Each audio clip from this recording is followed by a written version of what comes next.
Hey Foxes, I'm Chandler. And I'm Mac, and welcome back to another episode of RFTV. In school news this week, the HHS musical will be taking place in May. This will be the first production since the beginning of the pandemic. This year, they will be performing Hairspray at the Center Theater.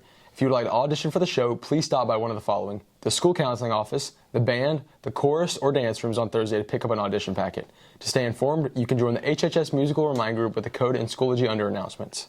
We give our congrats to the students who were recently admitted to the Pre-International Baccalaureate program for the spring of 2022. If you want to be in HHS's Pre-IB or IB program, you can apply for the fall of 2022 with the link in Schoology under announcements. If you have any questions, please talk to your school counselor or Ms. Alvarez for more information. Don't forget to vote for the January teacher feature. You can find the voting links in Schoology's student information group or on the flyers around campus. Voting will be closed by December 16th. There's a new regular season student discounted pass for Red Fox Athletics. During the winter season, students can pay a discounted ticket at the door. You can present your school ID when purchasing the ticket, and you will receive a student pass card with your name on it. You can reuse the card at each game with your school ID at the discounted price. On the 5th game, you will get in free. After your free entry, you can start a new card. This is only good for the regular season games. It is not valid on student nights. It's still not too late to participate in track and field. If you're interested in joining the team, go by and see Coach Humphrey in room 214 for details about track. That's all with school news, so here's Luke and Miles with a new athlete of the week. What made you want to play basketball? My dad made me play basketball because I was playing football, but then he kind of pushed me towards basketball at a younger age. What's the most difficult thing about being on a team? Staying focused and staying in the game when we're down. What's your pregame routine? Eating, not something big, and listening to music. How does being an athlete make you a better person? Makes you a better person by making good decisions, knowing that you can get in trouble for little things, stuff like that. Congratulations to the athlete of the week.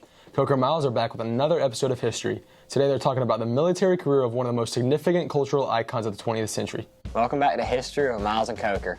This week we'll be talking about Elvis and how he was drafted in the 1950s. Elvis was spending his Christmas vacation holiday at his new mansion in Tennessee when he received his draft notice. This had come after Elvis had become a national icon and he had several gold records. Elvis fans sent a letter to the Army and tried to get them to reconsider him being drafted. Elvis didn't want special privilege for his status, but he was deferred while filming the movie.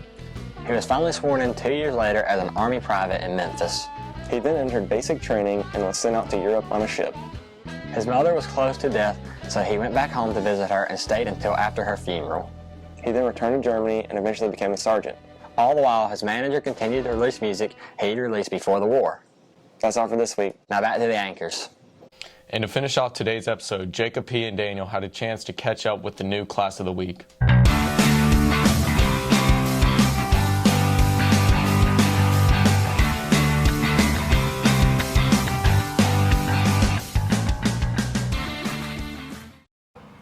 This week for Class of the Week, Jacob and I went to band with Mr. Watkins. This week they are preparing for a concert and we were able to get some clips of them playing.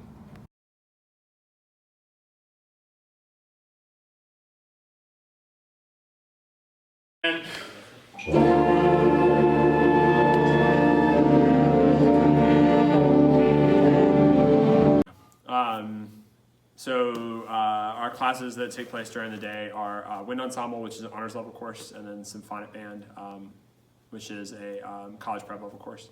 It's done based on an audition process that we do in every March and April, and what class they're placed into. We're preparing for our winter concert, which takes place tomorrow or Thursday the 9th. Really excited about how much progress they've made over the year in getting through COVID. This will be our first performance in 2 years that's live, so looking forward to it. Well, that's all for today, Foxes. Stay classy, Hartsville High.